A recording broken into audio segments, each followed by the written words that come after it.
vamos a pedirle a Dios en donde estamos que Él nos dé la gracia para poder hoy escuchar su verdad. La verdad que escuchar la verdad de Dios es una lucha. Es una lucha que primero va a pasar por tu corazón. A veces se juzga mucho en la habilidad que tenga que tener el predicador para que la palabra llegue. Y realmente un predicador puede ser muy hábil haciendo lo que hace un predicador, que es impartir la verdad de Dios. Pero si el corazón del que está oyendo no está dispuesto, no importa cuán hábil sea el predicador, la persona no lo aprovechará.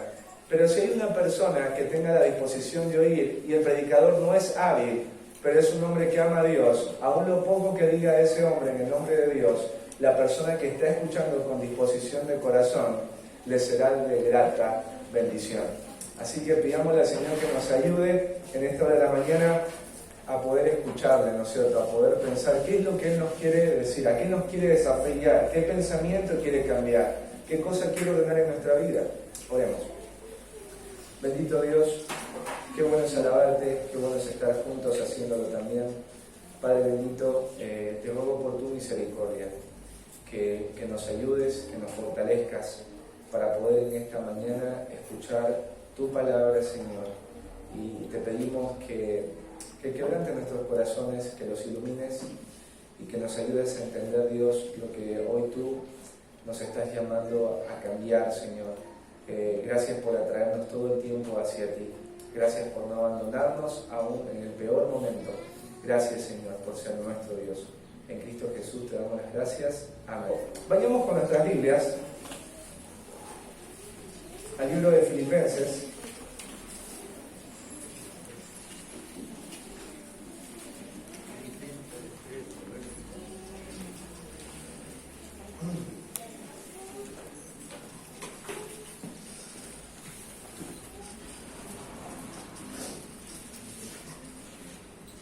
Capítulo 2, versículo 3.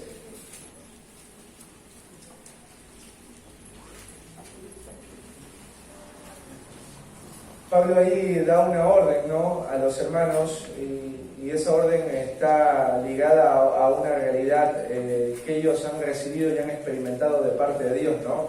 Y dice ahí: nada hagáis por contienda o por vanagloria, o sea, nada hagas movido por el orgullo, ¿no?, o por la soberbia. Y dice: antes bien, ¿sí? Esto es lo que tiene que estar, de esta manera lo tienes que hacer. Dice: con humildad, estimando cada uno a los demás como superiores a él mismo, no mirando cada uno por lo suyo propio, sino cada cual también por lo de los otros, ¿no? Haya pues en vosotros este sentir que hubo también en Cristo Jesús. Y en algún momento te decía que hay dos plagas que destruyen a la iglesia. Hay dos plagas que destruyen matrimonios y todo tipo de relación. Y es la plaga del orgullo y la plaga del egoísmo, ¿sí? Todo pecado que uno comete hacia otro y todo conflicto tiene de alguna manera estos dos ingredientes. Tiene una medida de orgullo y una medida de egoísmo. Uno puede justificarlo, pintarlo de muchas formas, pero lo que hace que muchas personas no estén en armonía es por causa del orgullo y del egoísmo arraigado en el corazón. Y Pablo realmente está buscando que los hermanos de la iglesia en Filipenses entiendan esto, que ellos no tienen que hacer nada motivados por el orgullo, que tienen que ser humildes. Y explicábamos que esto de la humildad es tremendo porque dice que es tomar una posición inferior para desde esa posición inferior servir a otro, como que fuera superior a mí. Y uno escucha esto, ¿no? Y uno dice: pero todavía no entiendo qué significa ser humilde. Y bueno, por eso Pablo ahí en el versículo 5 les va a decir, desde el versículo 5 hasta el versículo 8, cómo debería verse la humildad. Desde la persona que practicó la humildad de una manera completa y profunda. ¿Y quién es la persona que practicó de manera plena y profunda la humildad? Si podríamos nosotros buscar un referente: bueno, Diego, quiero aprender a ser humilde, ¿a quién tengo que ver? Bueno, Pablo dice: ustedes tienen que ver a Cristo y lo que Él hizo. Ustedes tienen que tener esta misma actitud. ¿Y cuál es la actitud que tuvo Cristo? Bueno, ahí el versículo 6 nos dice que Él abandonó, ¿no? Él abandonó sus derechos como Dios. No se aferró a esos derechos. No se aferró a sus privilegios como Dios, ¿sí? Él los abandonó, los dejó de lado. Lo segundo dice que se despojó a sí mismo tomando forma de siervo, hecho semejante a los hombres. O sea, renuncia, abandona sus derechos y privilegios que le corresponden como Dios, y él va a adoptar una posición incómoda, una forma incómoda. Él se va a hacer como un hombre. Dios nunca fue carne, pero ahora se iba a hacer carne, se iba a hacer pequeñito, como uno de nosotros, e iba a experimentar todo lo que un hombre y una mujer experimentan en la carne: dolor, sufrimiento, aflicción y todo tipo de necesidad. Entonces Cristo hizo esto, ¿por qué? Porque Él era humilde, abandona sus derechos, adopta una posición incómoda. Pero lo tercero que vemos acá, en el versículo 8, dice: y estando en la condición de hombre, dice, se humilló a sí mismo, haciéndose obediente hasta la muerte y muerte de cruz. O sea, Cristo abandona sus derechos, Cristo adopta una forma que nunca antes tuvo, una forma incómoda, se hizo hombre, y en esa forma humana sucedió algo, que Él hizo algo sacrificado. ¿Y qué fue lo que Jesús hizo? Él dio su vida, muriendo el peor tipo de muerte. Entonces Pablo dice, ustedes tienen que imitar a Cristo. Así como Cristo abandonó sus derechos, ustedes tienen que abandonarlos. Así como Cristo estuvo dispuesto a adquirir una forma y posición incómoda, ustedes también tienen que hacerlo. Así como Cristo se alistó para hacer una tarea sacrificada, ustedes también tienen que hacerlo. Y la pregunta del millón era, ¿qué movió a Cristo a este acto de humildad tan profundo y pleno? Y bueno, el amor que Dios tiene por la humanidad. El amor que Dios tiene por la humanidad. Podríamos decir que el amor es humilde. Si yo no estoy dispuesto a ser humilde, entonces yo no estoy dispuesto a amar. Si yo no soy humilde, entonces yo soy una persona que no amo. Así es como la Biblia dice que es alguien que ama. Y cuando uno se pone a pensar en lo que implica la humildad, uno se podría como un poco como en conflicto. Porque te hago una consulta, ¿esto que vos estás escuchando suena como algo atractivo? ¿Suena atractivo que alguien te diga abandona tus derechos y tus privilegios? ¿Suena atractivo que alguien te diga vas a hacer algo que no te gusta, vas a hacer algo que te va a incomodar, vas a hacer algo que te va a molestar? ¿Sí? ¿Suena atractivo que alguien te diga vas a hacer algo sacrificado, vas a hacer algo que te va a traer dolor a ti? ¿Suena atractivo esto? Y la verdad es que no suena atractivo. Mundialmente la gente piensa que para tener algo grandioso la humildad no es necesaria. O sea, para yo llegar al poder tengo que derribar a otros. Para yo llegar al poder tengo que hacer que otros me sirvan a mí. Para yo llegar al poder tengo que quitarle a otros lo que les pertenece. Eso es lo que el mundo piensa en cuanto a la gloria. Si yo quiero llegar a la mayor posición, entonces yo tengo que hacer todo esto. Pero ¿sabes qué? El reino de Cristo es el reino del revés. Es el reino del revés. Porque en el reino de Cristo, para vivir tienes que morir. Para ganar tienes que perder. Para tener tienes que estar dispuesto a dar. Y para llegar a la gloria tienes que estar dispuesto. O sea, para llegar a lo más alto tienes que tomar el camino más bajo. O sea que podríamos también hoy decir que el camino hacia el cielo y a la gloria es el camino hacia abajo.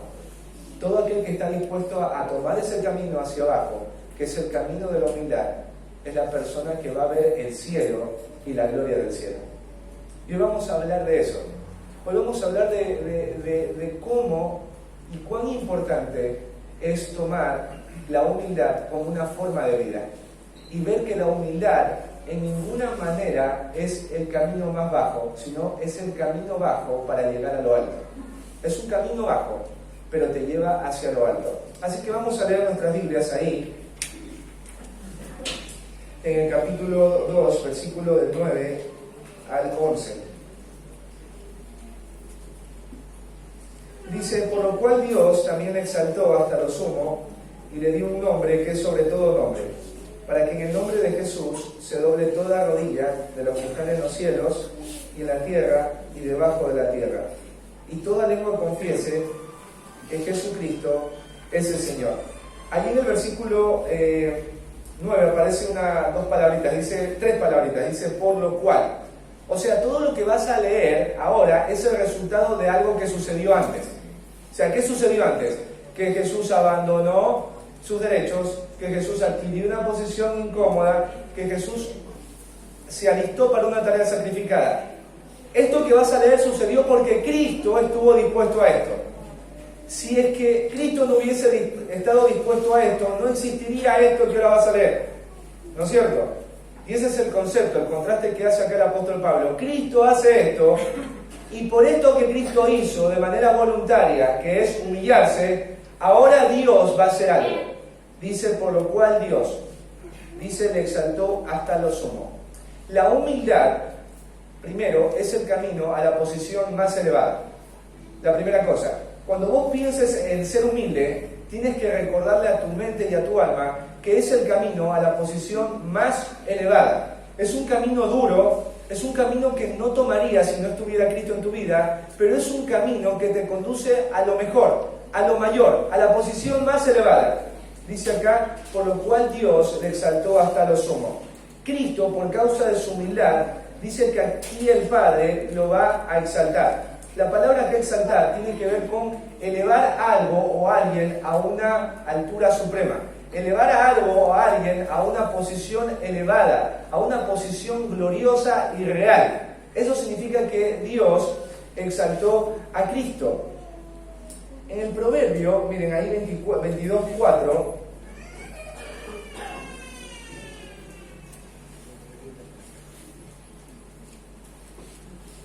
dice: riquezas, honra y vida son la remuneración de la humildad y del temor de Jehová.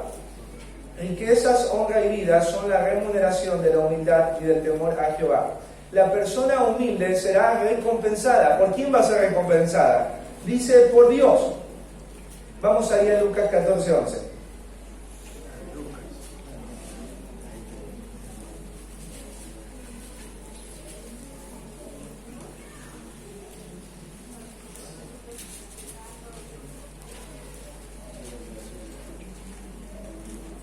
Ahí Lucas 14:11 dice, porque cualquiera que se enaltece, cualquier persona que no está dispuesto a humillarse, ¿no es cierto?, como lo hizo Cristo, cualquier persona que está conducida por la soberbia, dice, será humillado. Dice, y el que se humilla será enaltecido. O sea que cuando vos estás tomando una posición en donde vos tienes que servir a otros, no eres un tonto, no eres un perdedor. La Biblia dice que estás tomando el camino para lo mejor, porque dice que Dios resiste al soberbio, pero da gracia al humilde. Aquí dice que el soberbio es dejado de lado, pero dice que Dios exalta, pone en una posición elevada a quien está dispuesto a humillarse, a quien está dispuesto a abandonar sus derechos, a quien está dispuesto a hacer algo incómodo, a alguien que está dispuesto a hacer algo sacrificado por amor a otro, para bendecir a otro. O sea, cuando tú estás en tu casa y tú estás haciendo algo para beneficiar a otro, y eso que estás haciendo te duele, no eres un tonto. Cuando tú estás haciendo algo para otros, implica que vos pierdas, no eres un perdedor, eres alguien que desde el cielo está ganando. Eres alguien al cual Dios va a recompensar. Pero hoy el mundo está metiendo una idea que muchos cristianos están abrazando, y es que viniste a este mundo a ser feliz. Viniste a este mundo a ser feliz y eso implica que otros te sirvan. Pero Jesús nos dio un ejemplo de que la abundancia de una vida está en servir a otros, en dejar de lado mi necesidad para ver la necesidad primero del que está al lado. Ahora, ¿de qué manera el Padre exaltó a Jesucristo? Mira, vayamos allá a Romanos, capítulo 8.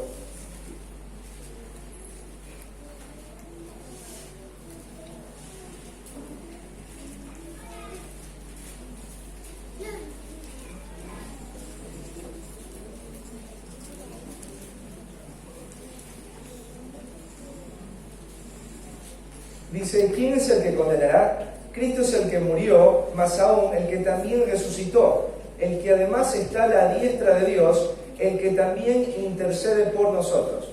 La exaltación de Cristo tiene que ver en que Cristo resucita, Cristo asciende a los cielos, y cuando Cristo entra a los cielos, Él es puesto al lado de la diestra del Padre. Cristo es coronado en gloria y en majestad. Eso es la manera en la que Dios exalta al Hijo por causa de su humillación. Mirá ahí en Apocalipsis, vamos a Apocalipsis. Este es un cuadro de la adoración celestial. Ahí en Apocalipsis capítulo 5, versículo 9. Aquí vas a ver que los seres de la tierra, todas las criaturas, van a referirse a Jesús de cierta manera. Y van a decir: Jesús merece todo esto. Y van a decir la razón por la cual lo están haciendo. ¿Y por qué lo están diciendo? Mira, versículo 9. Y cantaban un cántico nuevo, las criaturas que estaban ahí presentes, y diciendo: digno eres de tomar el libro y de abrir sus sellos, porque tú fuiste inmolado y con tu sangre nos has redimido para Dios de todo linaje y lengua y pueblo y nación. Y nos has hecho para nuestro Dios reyes y sacerdotes, y reinaremos sobre la tierra. Versículo 11 y 12. Y miré y oí la voz de muchos ángeles alrededor del trono, y de los seres vivientes, y de los ancianos, y su número era millones de millones, que decían a gran voz: el Cordero que fue inmolado es digno de tomar. Él tiene que recibir esto. ¿Qué cosa? El poder, las riquezas, la sabiduría, la fortaleza, la honra, la gloria y la alabanza. Dice: el Cordero que fue sacrificado, o sea, la oveja que fue ofrecida en sacrificio por otros. Esta oveja, este Cordero, es digno de recibir todo lo que estamos leyendo ahí, porque Él hizo algo. Él fue inmolado. Él estuvo dispuesto a hacer la ofrenda para un sacrificio, para bendecir a quienes no lo merecían. Entonces Dios ve la actitud de Cristo y lo exalta hasta lo sumo. Lo pone en una posición elevada. Nadie pensaría, imagínate, que alguien como Jesús debería ser rey. Un rey que dice que si alguien te pega en la mejilla derecha, devuélvele la izquierda. Alguien que te dice: si alguien te pide, dale. Alguien que dice que enmudeció frente a sus trasquiladores. En la figura de una oveja. Jesús estaba siendo llevado al sacrificio. A Jesús le pegaron y le taparon los ojos, y cuando le daban de piñas, le dijeron: profetiza, ¿quién es el que te pega? Y le escupieron y se burlaron de él. Y ustedes han visto la película de la Pasión de Cristo. No es sencillo, porque no era solamente llegar a la cruz, era todo lo que había antes de la cruz. Y lo más terrible es que Cristo fue abandonado por el Padre. El Padre le da las espaldas a Cristo. Todo eso es el resultado de la humildad de Jesús. Y Jesús dice: esto que ves en mí, esta disposición a servir a otros, es lo mismo que tiene que haber en cada uno de aquellos que yo he salvado. Entonces la humildad es el camino a la posición más elevada. Los hombres y las mujeres que ocupan posiciones elevadas en la vida de la iglesia y en los proyectos eternos de Dios son personas que estuvieron dispuestos, como Jesús, a tomar el camino de la humildad. ¿Sabes que si vos estás ahí sentado y vos dices: yo quiero que Dios me use para algo, yo quiero realmente ser parte del plan de Dios, yo realmente estoy buscando que cuando alguien me mire, la gente logre identificar a Cristo, eso no va a suceder si que vos no estás dispuesto a humillarte. Tú estás hoy acá escuchando, pero la pregunta es si después de escuchar esto tú vas a estar dispuesto a humillarte. Si tú vas a estar dispuesto a dejar de pensar en tu vida, en lo que tienes, en lo que no tienes, y vas a hacerte la pregunta: ¿cómo puedo servir a mis hermanos? ¿Cómo puedo servir a mis hermanos? La mayoría de ustedes, cuando termina un culto, salen todos corriendo cada uno para su casa, y son muy poquitos los que se quedan a preguntar cómo está el que está al lado. Son muy poquitos los que preguntan qué necesita otro hermano o van a visitarle para ver qué necesita. Entonces hay muchos en la iglesia que quieren una posición elevada y dicen: no, el ministerio es para unos pocos, a nosotros acá nadie nos da la oportunidad. Parece que hay favoritos en la iglesia, porque solamente a estos llaman. Pero ¿sabes qué? ¿Quiénes están en las primeras filas? ¿A quiénes Dios utiliza? ¿A quiénes Dios levanta en la iglesia? ¿Sabes quiénes son? Son los hombres y las mujeres que están dispuestos a humillarse. Tú quieres servir a Dios, pero quieres servir en tus términos. Y la persona humilde no sirve a Dios en sus términos. Sirve a Dios en los términos de Dios y de acuerdo a las necesidades que Dios pone al frente de tu misma presencia. ¿Sabes qué? A veces es tan triste ver a Lilo y a Héctor limpiando solos. Y hay un montón de hombres cristianos acá. Y ¿sabes qué? Cuando hay fútbol, los días domingos, aparecen 20 hombres en la cancha. Hombres queridos. Quieren que Dios les use en la iglesia. Quieren glorificar a Dios en el mundo. Humíllense. Humíllense. Abandonen sus privilegios y derechos. Abandonen, estén dispuestos a adquirir una posición incómoda.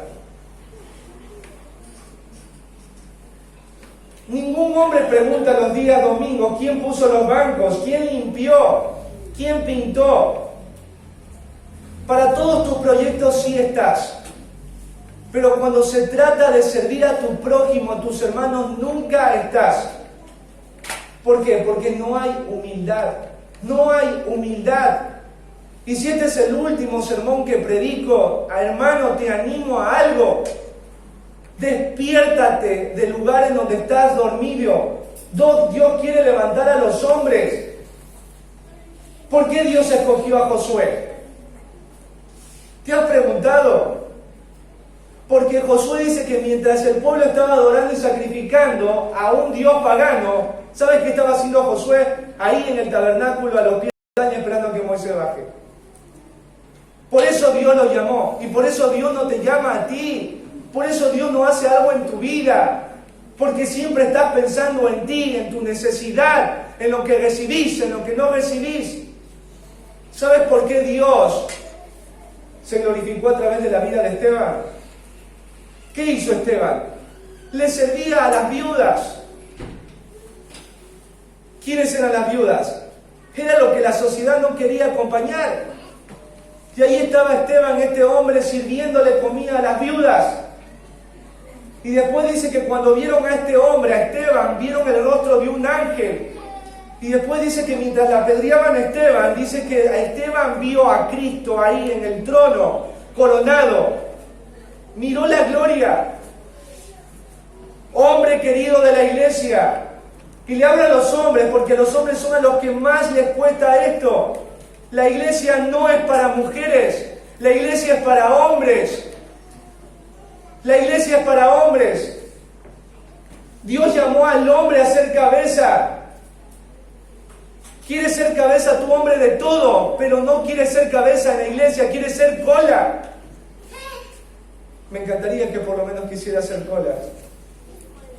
Pero hay hombres que ni siquiera les importa lo que está pasando aquí en el ministerio. ¿Por qué? Porque están ocupados en sus vidas. Tienes 15 años de creyentes y sigues sentado en el mismo lugar y desanimado y no queriendo seguir en la vida cristiana. ¿Sabes por qué? Porque la vida del egoísmo mata al que la tiene. El egoísmo mata a la gente, mata. Y el egoísmo mata tu vida cristiana. Las personas que están sirviendo y empiezan a ver la gloria de Dios, quieren seguir sirviendo porque ven más gloria de Dios. O porque quieren seguir viendo más la gloria de Dios.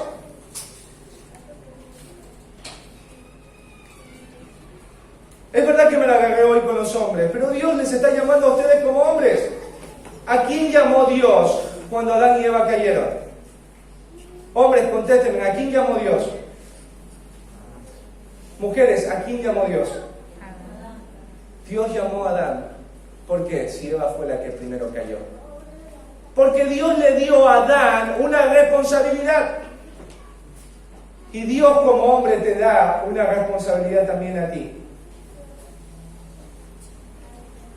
El camino para ver la gloria de Dios, el camino para ser parte de los grandes proyectos de Dios, ¿sabes cuándo va a suceder? cuando tú como hombre estés dispuesto a humillarte, dentro de tu casa y fuera de tu casa en la iglesia. Si no, olvídate, vas a pasar a la historia como un abortivo, como alguien que solo nació y después murió, como una planta. Vas a tener la vida de una planta. Las plantas, ¿cómo son? Crecen, nacen, se reproducen y mueren.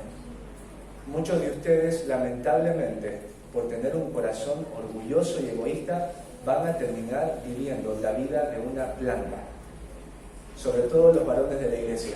Porque ya te visitó David, te visitó Omar, te visitó Otto, te visitaron todos los que vinieron y vos seguís en la misma silla, en la misma actitud, y hasta incluso hay algunos que hasta se quieren ir de la iglesia porque dicen que la iglesia es una iglesia distinta, que ya no hay amor, ya no hay lo mismo de antes. ¿No será que vos eres el que ha cambiado? ¿No será que vos fuiste el que te apagaste y estás hablando de que no es lo mismo? Si vos eres el que no ama, si vos eres el egoísta, si vos eres el que está ahí pensando siempre en el mundo y en las cosas de este mundo, como Lot. Hombres de la iglesia y familias de la iglesia, ustedes pueden escoger el camino de no ser humildes, pero ¿sabes qué? Cuando tú no eres humilde y no te agachas, tu familia no puede ver al Señor. Los hombres que le han mostrado a Dios a su familia son hombres, ¿sabes qué? Que se han humillado delante de Dios y de su voluntad. Y cuando se han humillado, su familia ha visto a Dios. Hombre, si quieres que tu esposa vea a Dios y tus hijos quieres que vean a Dios, si en la iglesia quieres que la gente vea a Dios en tu vida, tenés que agacharte, tenés que humillarte, tenés que agarrar la vasija para lavar los pies y sentarte a lavarle los pies a tus hermanos. Así funciona la vida cristiana. ¿Querés un mensaje motivacional? Andate a otra iglesia, a las iglesias de ahora. Pablo dice ahí en Timoteo que en los últimos tiempos dice que mucha gente querrá escuchar y se amontonarán maestros delante de estas personas que quieren escuchar, que tienen comezón de escuchar, pero dice que estos maestros le van a decir lo que quieren escuchar. Tu corazón no desea escuchar este mensaje que hoy estás escuchando, porque es un mensaje que atenta contra tu carne. Pero Dios te quiere hoy decir algo, te está diciendo que te arrepientas y que te humilles, porque dice la Biblia que Dios resiste al soberbio, pero da gracia al humilde, que Dios tiene de lejos al soberbio, pero eleva a aquel que es humilde. Hombre y mujer de la iglesia, la humildad es el camino a una posición elevada. Segundo, vamos otra vez a Filipenses.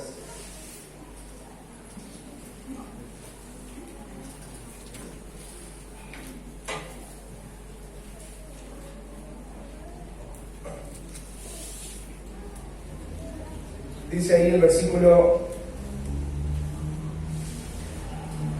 9, dice, le exaltó hasta lo sumo y le dio un nombre que es sobre todo nombre.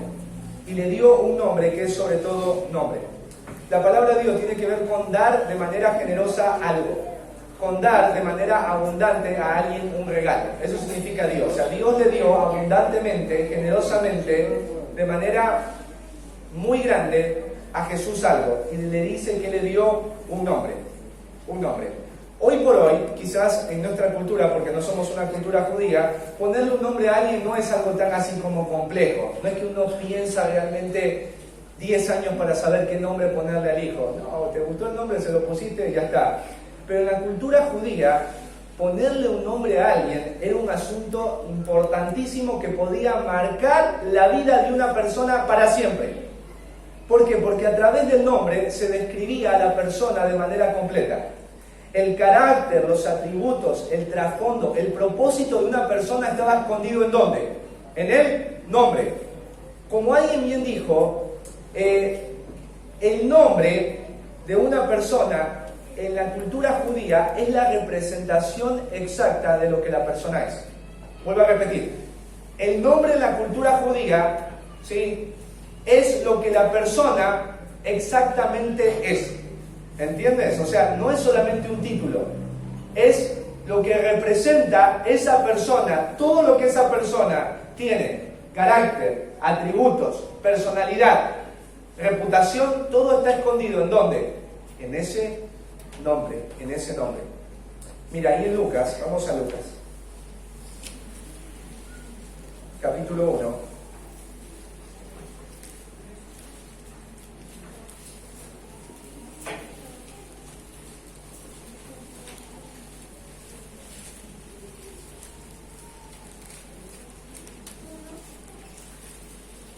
Versículo 31.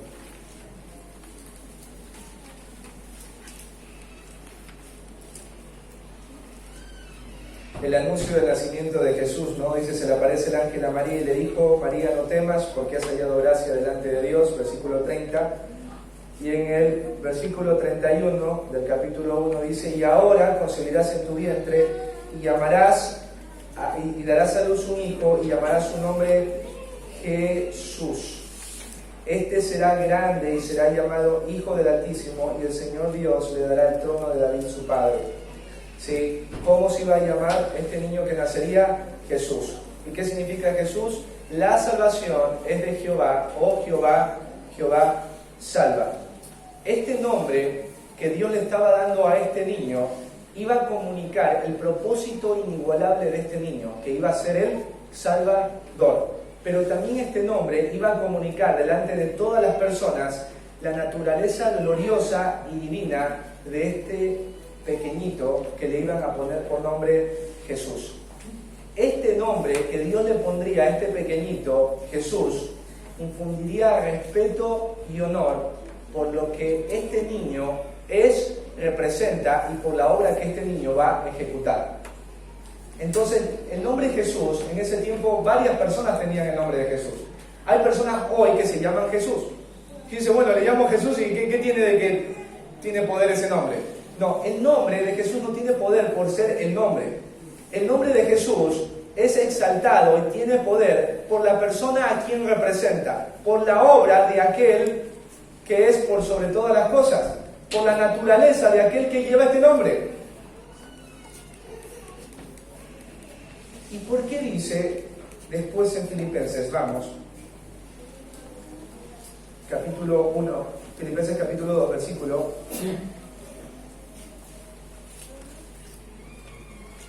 Capítulo 2, versículo 9, dice, y le dio un nombre que es sobre todo nombre. O sea, le da un nombre, pero no es cualquier nombre. Es un nombre sobre todo nombre. O sea que el nombre de Jesús se elevaría por encima de todo nombre. Ningún nombre en la historia de la humanidad va a tener tanto poder, tanta influencia y trascendencia como el nombre de Jesús.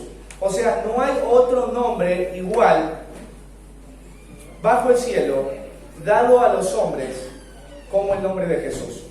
¿Por qué el nombre de Jesús es sobre todo nombre? Porque es el único nombre en donde tú y yo podemos ser salvos. Mira, vayamos ahí a Hechos 4:12.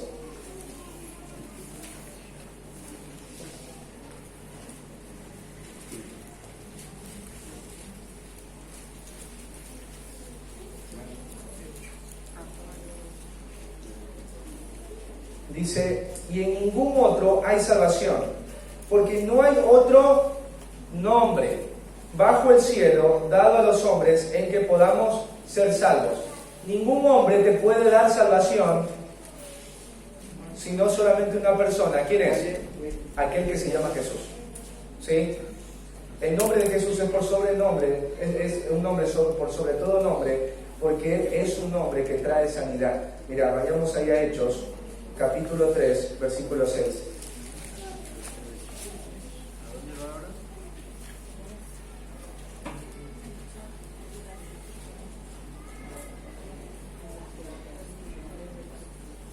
Mas Pedro dijo, no tengo plata ni oro, pero lo que tengo te doy. ¿En el nombre de quién? De Jesucristo de Nazaret, levántate y anda. ¿Por qué se levanta este hombre? Según este versículo. Bueno, ¿por el nombre de quién? De Jesucristo. El nombre de Jesús tiene poder. Por causa de este nombre, este hombre se levanta. Este hombre es sanado. ¿Por qué el nombre de Jesús es por sobre todo nombre? Vamos a ir a Juan, capítulo 16, 23.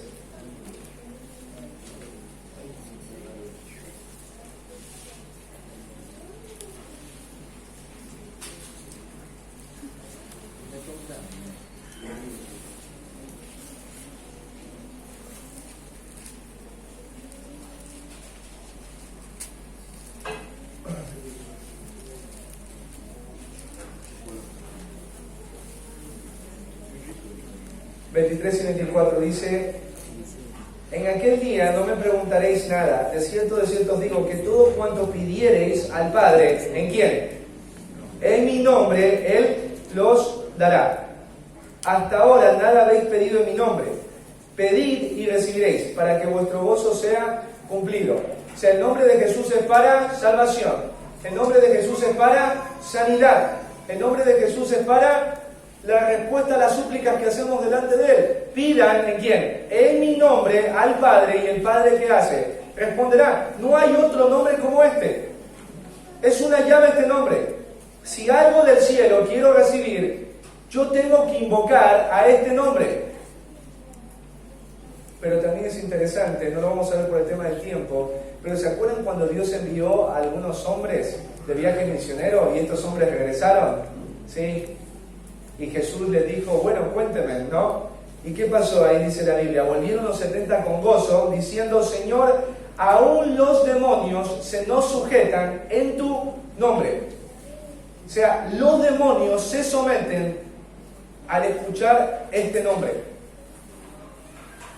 ¿Por qué? Porque este nombre representa la naturaleza divina de aquel que lo lleva. Representa la obra inigualable de aquel que la ejecutó. Porque Cristo en la cruz venció a todos los demonios. Cristo bajó a las profundidades de la tierra para proclamar a la oscuridad que Él ha vencido. Por eso no hay otro nombre. ¿Por qué Dios le dio un nombre como este a Jesús?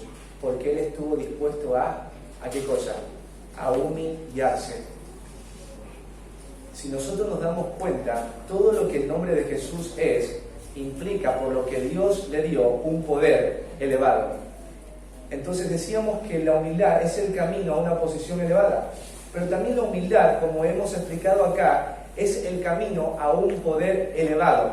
Un poder elevado tal cual que si un hombre pronuncia este nombre en fe, este nombre va a producir algo en la vida de esa persona. Tus palabras no tendrán ninguna influencia en la vida y el corazón de otros hasta que no te dispongas a seguir el camino de la humildad. Escucha bien esto, padre, mamá, varón de la iglesia, mujer de la iglesia. Tus palabras no tendrán ninguna influencia en la vida y el corazón de otros hasta que no te dispongas a seguir el camino de la humildad. Te voy a poner un ejemplo, ¿sí? Tú tienes un auto dañado, ¿sí? Y yo y la Silvita somos mecánicos. La Silvita tiene 25 años armando y desarmando autos, pero yo estudié 5 años mecánica industrial. ¿A quién le harías revisar tu auto? A la Silvita. ¿Por qué? Por la experiencia, porque ella está haciendo algo que yo no he hecho. ¿Sabes por qué tus palabras no tienen influencia dentro de casa y dentro de la iglesia? ¿Sabes por qué tus palabras no atraen a tus hijos? ¿Por qué no tiene un peso tu consejo?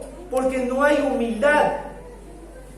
Porque vos no te doblegas primero a Dios. Porque a la primera persona a la que tienes que doblegarte es Dios. Dios, tú lo dices, lo hago. Pero escucha aquí, y pasa que los hijos son los que te guían a leer la Biblia. Son tus hijos los que te dicen, papá, no está bien ver eso. Mamá, no te puedes vestir de esa manera. Mamá, estás mucho tiempo con el celular. Papá, ¿por qué estás diciendo malas palabras? Por esa razón, tus palabras no tienen influencia. Porque no hay humildad. ¿Cómo puedo yo tener peso con mis palabras o influencia cuando yo no me encuentro viviendo una actitud de humildad? Cuando yo no me someto a Dios. Hay algunos de los que están acá que sus hijos están apartados. Está bien, tus hijos tomaron una decisión, pero vos no te apartés de Dios. Vos no te apartés de Dios. Porque el único cuadro, la única referencia, la más cercana de Dios en la vida de tus hijos que están lejos eres vos. Y si vos te apartas, si vos te alejas, ¿qué referencia le das desde donde hoy estás?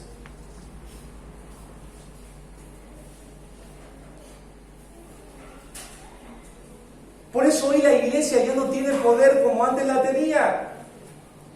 Porque los que están metidos acá no se humillan a Dios. Somos impíos. ¿Sabes lo que significa la impiedad? Vivir un estilo de vida que no cuenta a Dios. Vos salís de acá, escucha, estar acá y tocar las alabanzas es fácil. Venir acá es sencillo. Pero cuando estás ahí en el horno, cuando las papas queman, ¿qué decidís? ¿A quién escoges renunciar? ¿A quién le dices voy? ¿A quién le dices lo hago? Son muy pocos. Son muy pocos.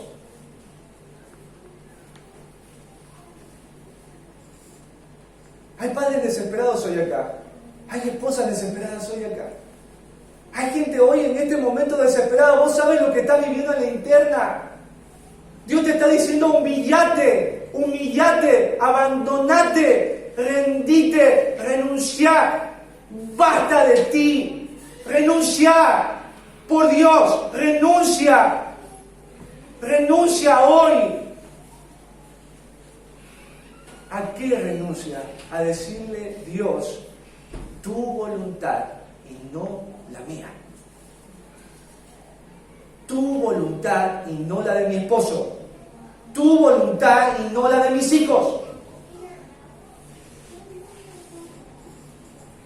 Jesús dijo, el que ama a padre o a madre, o a hijo o a hija, más que a mí, no es digno de mí. Te humillas ante tu esposa, ante tus hijos, pero escucha, cuando te humillas a hacer lo que tu esposa, tus hijos y lo que la gente de alrededor te dice que hagas, le estás dando la espalda a Dios y te estás ensoberbeciendo delante de Él. Y bíblicamente sos un impío aunque seas cristiano. Porque la impiedad es una actitud a Dios. Entonces la humildad es el camino hacia un poder elevado. ¿A quién no le gustan los libros de los misioneros? Hija, te voy a leer el libro de los que murieron ahí en la selva ecuatoriana. ¿Sí? Que ahorita se me fue el nombre. ¿Me ayudan con el nombre? Martincho, ¿cómo se llama? Pinelio. A todos nos gusta, la gran mujer de la China. ¿Sí? O Amy Carmichael, que estuvo en la India. A todos nos encantan esas historias de los misioneros, ¿no es cierto? ¿Por qué los nombres de ellos están, o sea, estas personas están, ¿qué cosa? Muertas. Están muertas. Pero ¿por qué sus nombres siguen teniendo un peso? ¿Por qué sus vidas tienen una influencia? ¿Por qué? Dime por qué. Porque estuvieron dispuestos a humillarse. Por eso te digo, si vos no te humillas, vas a terminar viviendo la vida de una planta. Naciste, creciste, te reproduciste y moriste. Así vas a terminar si no te humillas al Señor, si no te abandonas a ti. Y por último, vamos otra vez a Filipenses.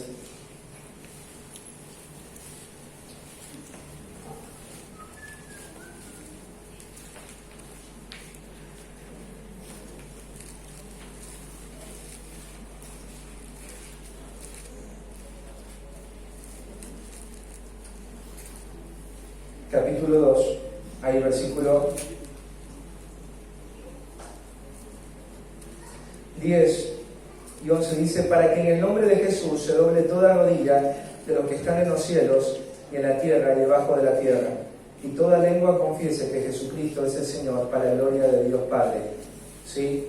Y por último, la humildad es el camino al pleno reconocimiento. Aquí dice que por todo lo que Jesús estuvo dispuesto a hacer, humillándose, va a suceder algo. Y dice que toda rodilla y toda rodilla que pasa se doblará y toda lengua confesará.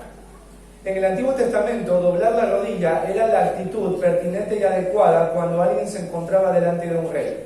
Era la actitud adecuada cuando alguien se encontraba sobre todo delante de la divinidad. Toda persona inmediatamente cuando estaba frente a un rey o a la presencia del mismo Dios, ¿qué hacía inmediatamente? Sus rodillas se clavaban al piso. Sus rodillas se clavaban al piso. Entonces, acá dice que esto es lo que va a suceder en relación a Cristo. Un día toda rodilla se va a doblar, porque va a reconocer que Jesús es Señor. Un día dejarán de existir ateos. Un día dejarán de existir esas personas que dicen, no sé si Dios existe, parece como que sí existe, pero no tenemos evidencia de que eso sea verdad. Un día dejará de existir eso, porque dice que un día toda rodilla se doblará. Y dice que toda lengua confesará. ¿Qué significa esto de lengua confesará? Significa reconocer, estar de acuerdo con. ¿Y con qué van a estar de acuerdo un día toda lengua? Mira que dice toda rodilla y toda lengua. ¿Que Jesús es qué? El Señor. ¿Y quién es toda lengua y toda rodilla? Mira lo que dice ahí. De los que están en los cielos y en la tierra y debajo de la tierra.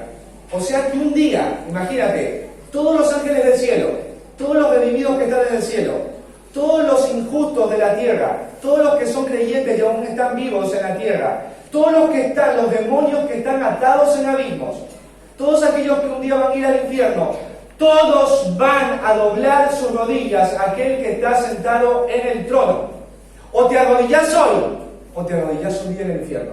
Pero de que te vas a arrodillar, te vas a arrodillar. Te arrodillarás en el cielo, pero si vos no vienes hoy a Cristo, te vas a arrodillar también en el infierno.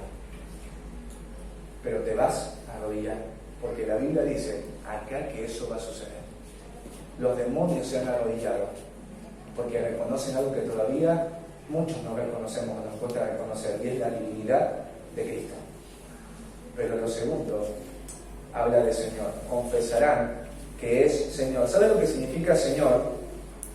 La palabra Señor tiene que ver, ¿sí?, con considerar a alguien por encima de todo, alguien a quien le pertenece todo, alguien que es digno de absolutamente todo. ¿Sí? En Ecuador la gente es muy respetuosa, así que cuando una persona conoce a otra y esa persona es mayor, es un abuelito, uno tiene que decirle Señor. Pero ese título es un título de respeto. En el mundo antiguo, decirle Señor a alguien implicaba reconocer que esa persona está por encima de todo, que esa persona es digna de todo. ¿Y digna en relación a qué? Digna en relación a mí. Si yo reconozco que esa persona es Señor, eso me va a afectar a mí. ¿En qué sentido? En que yo, como esa persona es Señor, voy a sujetar mi voluntad, voy a renunciar a todo lo que soy, porque yo reconozco que esa persona es Señor. ¿Sabes qué? Un hombre llamado Chuck Colson señala en el primer siglo, mirá qué interesante, si uno se paraba en una reunión pública y gritaba Jesús es Dios, nadie se molestaría. Si vos te parabas en ese tipo y decías Jesús es Dios, nadie se molestaría. Pero si gritaste Jesús es el Señor, iniciarías una revuelta. Seamos muy claros, dice este hombre. Roma no persiguió a los cristianos porque creyeran en la deidad de Cristo. Te lo repito, Roma no persiguió a los cristianos porque creyeran en la deidad de Cristo. O porque Jesús era el Mesías prometido. O porque Jesús murió en la cruz y resucitó entre los muertos. Por esto no persiguieron a los cristianos. Vos te podías parar ahí en Roma y gritar Jesús es el Mesías. Jesús es el Salvador, Jesús murió y resucitó. Y la gente diría, bueno, es tu forma de pensar, es tu religión, te hace bien, eres feliz, seguí. Pero dice acá que Roma no mató a los cristianos porque Jesús dijera que es el único camino hacia la salvación. Esas creencias para los romanos eran religiosas, que no amenazaban al Estado. Jesús es el camino a la salvación, bueno, pero eso es lo que vos dices.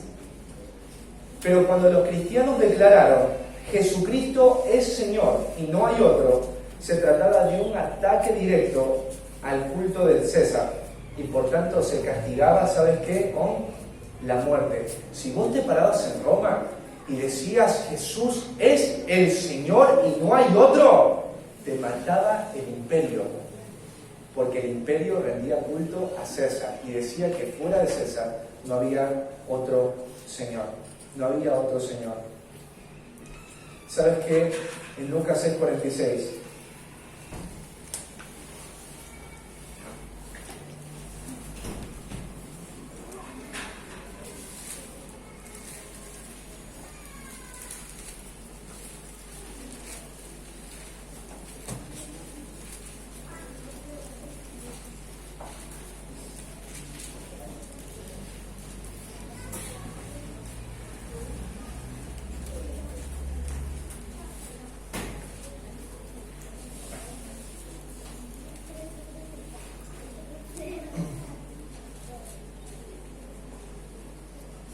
Mira, dice, ¿por qué me llamáis Señor, Señor,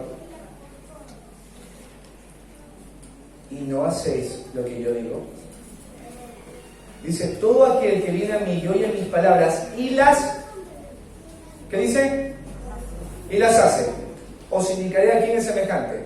Semejante al hombre que al edificar una casa cavó y ahondó y puso el fundamento sobre la roca. Y cuando vino una inundación, el río dio con ímpetu contra aquella casa, pero no la pudo mover, porque estaba fundada sobre la roca. Mas el que oyó y no hizo, semejante es al hombre que edificó su casa sobre la tierra, sin fundamento, contra la cual el río dio con ímpetu y luego cayó y fue grande la ruina de aquella casa. A Jesús, ¿cuánta gente la seguía? ¿Cuánta gente seguía a Jesús? Multitudes. Multitudes que le decían ¿qué cosa? Señor. Y Jesús aquí le va a decir, ¿por qué ustedes me llaman Señor, Señor y no hacen lo que yo digo? ¿Quiénes creen que Jesús es el Señor? Y vas a decir amén. Pero ¿por qué no lo decís con tu voluntad? A Jesús no le interesan mucho las palabras que salgan de tu boca. No le interesa si vos crees, si vos dices el Señor. La pregunta es, ¿qué vas a hacer con ese título? Mirá lo que dice Romanos. Si confesares que Jesús es el Salvador, ¿qué dice? Es el Señor, y creyeres en tu corazón que Dios le levantó de los muertos, serás salvo.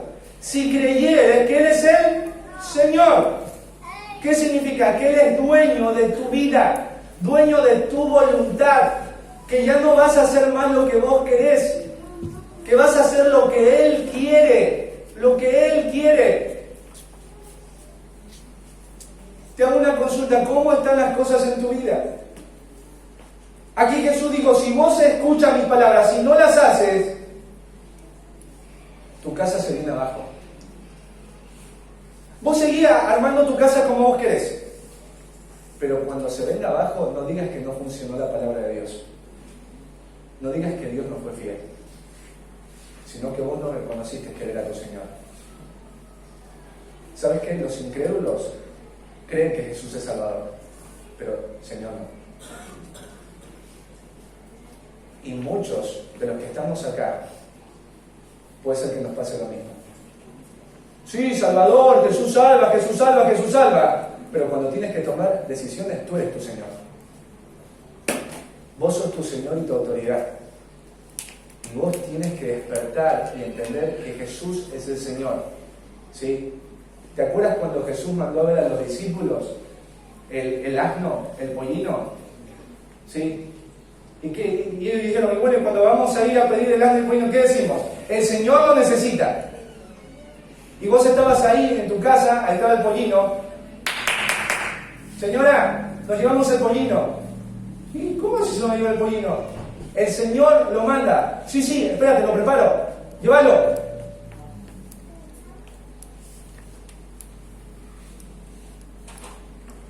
¿Cuál es el pollino que Dios te está pidiendo a vos? ¿Cuál es el pollino? ¿Cuál es el pollino que vos te resistes a...? Dios no te va a mandar, no va a venir el ángel Miguel, viste, con las alas en gloria y te va a decir, Dios manda que le sirvas. No. Te va a mandar al pastor, a los líderes, te van a decir, sumate, vení, hacé esto, toma esta decisión. La Biblia dice que así como funciona, así tenés que criar a tus hijos. ¿Cuál es tu pollino? Dios está acá hoy. Dame tu pollino. ¿Por qué tengo que darte el pollino? Porque Él es el Señor. Porque Él es el Señor, tienes que dárselo. Esa es la razón por la que tienes que vivir como tienes que vivir. No si te conviene, no si te cuesta, no si no te cuesta. El Señor te lo pide, vení. El Señor te lo pide, dalo. El Señor te lo pide, abandonalo. El Señor te lo pide. Hoy el Señor te está pidiendo que sueltes.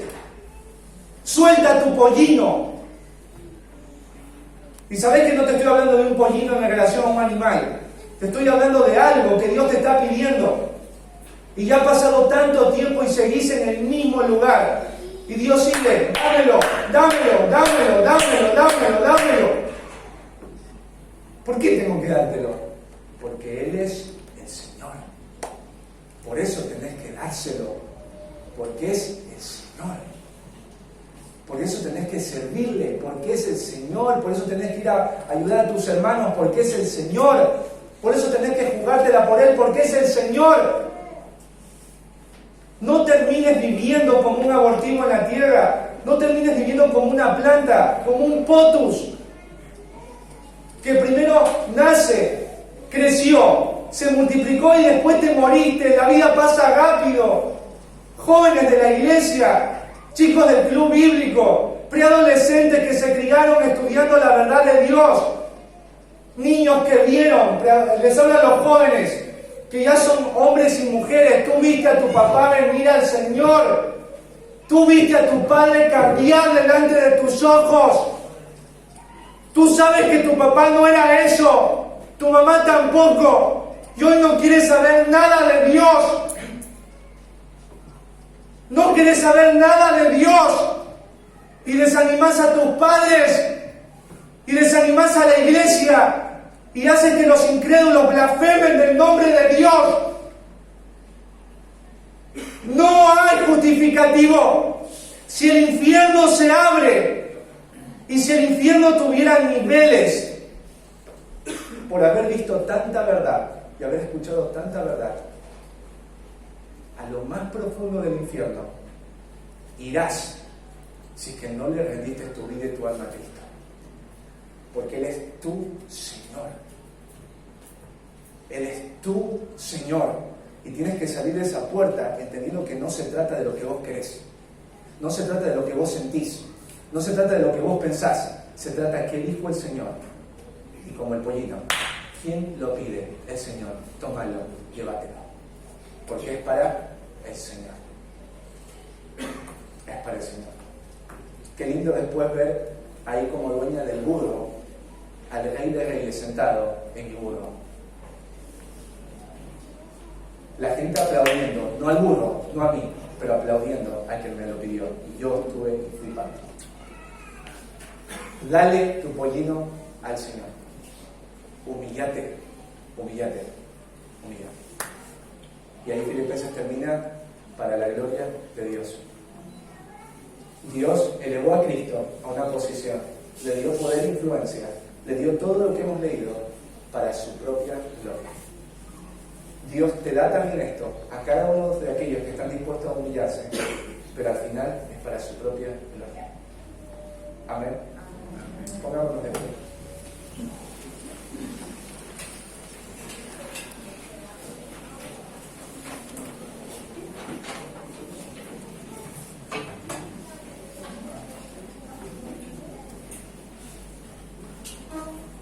Dios hoy ha hablado, pero acá la cuestión no es qué escuchaste, qué vas a hacer, qué vas a hacer. Un día estamos, mañana ya no estamos. No mueras como un potus. Dios no te creó como una planta, te creó para reflejar su gloria. Vos decides. Jesús no quiere que lo veas como Salvador, sino como Señor. Señor. Él es Salvador, pero es Señor. Y toda la humanidad confesará que eres Señor. Hasta los demonios van a confesar eso. Pero es diferente confesarlo en el cielo y es diferente arrodillarse en el cielo que confesar en el infierno y arrodillarse en el infierno. Si tú has venido por primera vez, Cristo te ama. Y dice que Él vino a morir por ti y por mí, porque somos pecadores. No podemos salvarnos, pero Jesús dijo que a mí viene, yo no le echo fuera. Él ama y Él quiere recibirlos. Él no está enojado contigo, tú estás enojado con Él. Y Él dio a Cristo para hacer las paces. Ven a Cristo hoy. Y si tú eres creyente, te quiero animar a esto. Jesús no es solo tu Salvador, es tu Señor. Y si es tu Señor, entonces obedece lo que Él te ha dicho. Obedece lo que Él te ha dicho. Aunque te duela, aunque te cueste, obedece. Porque Él es tu Señor. Si es tu Señor, hazlo. Dale el pollino al Salvador. Porque es tu Señor. Amado buen Dios y Padre Santo, cuántas gracias te damos por tu palabra. Señor, hoy nos has exhortado y nos has animado a verte de manera correcta. Y a ver, Señor, la forma de vivir correctamente, y es con un corazón humilde. No es sencillo abandonar, Señor, nuestros privilegios o derechos. No es sencillo, Señor, adoptar una posición incómoda. No es sencillo alistarnos para una tarea sacrificada, pero Jesús nos muestra que es el camino a la exaltación, a la gloria, a la ganancia, a la recompensa. Señor, danos de tu gracia hoy para poder verte como Señor. Quebranta nuestros corazones y afírmanos con lo que hoy hemos escuchado. Porque Dios, el tiempo es corto. Y sería tan triste que teniendo tantas oportunidades, nosotros escojamos una vida en el anonimato. Una vida, Señor, que cuando nos morimos, nadie va a recordar, y una vida que no sirvió para nada. Ayúdanos, Señor, ayuda a tu iglesia, ayuda a la iglesia del Parque del Barrio. Levanta, Señor, el corazón de los hombres. Obra, Señor, el corazón de los hombres, para que todos los hombres nos humillemos, Señor. Para que todos los hombres deseemos ser parte de tus propósitos. Señor, levanta hombres en la iglesia que se humillen de tal manera que cuando su esposa y sus hijos los vean, puedan ver tu gloria. Ayúdanos, Señor. Solo tú puedes cambiar el corazón de la iglesia. Yo puedo predicar un mensaje, pero tú eres el que hace que este mensaje, Señor, tenga fruto en el corazón. Obra, Señor, en nuestros corazones. Ten misericordia, Señor, de los jóvenes de la iglesia, Señor, de los preadolescentes. Tú sabes que hay muchos que están acá, que están lejos. Señor, quebranta los corazones de ellos. Padre, tú sabes que ellos te escucharon, memorizaron, les vimos crecer acá y ahora están todos lejos. No quieren saber de Dios. Vieron a sus padres ser transformados. Aún algunos de ellos llevaron a sus padres a Cristo y ahora ellos mismos los están alejando. Señor, ten misericordia de nosotros. Te necesitamos en esta mañana, Señor. Señor, tú estás acá. Tú sabes lo que hay en cada corazón. Te necesitamos, Señor.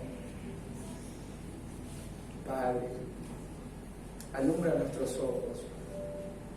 Afirma el corazón de aquellos que dudan. Afirma el corazón de aquellos que están desanimados. Atrae hacia ti a aquellos que ya quieren irse o que ya en su corazón se han ido hace mucho tiempo. Gracias porque eres un Dios de oportunidades y porque a través de tu palabra nos sigues buscando. Venid a mí todos los que están cargados y cansados, y yo os haré descansar. Gracias, Señor, por ser nuestro Dios, por ser nuestro Padre, por tu ofrenda gloriosa y por la esperanza eterna en los cielos. Bendito sea tu nombre, Señor y Dios, en Cristo Jesús. Amén.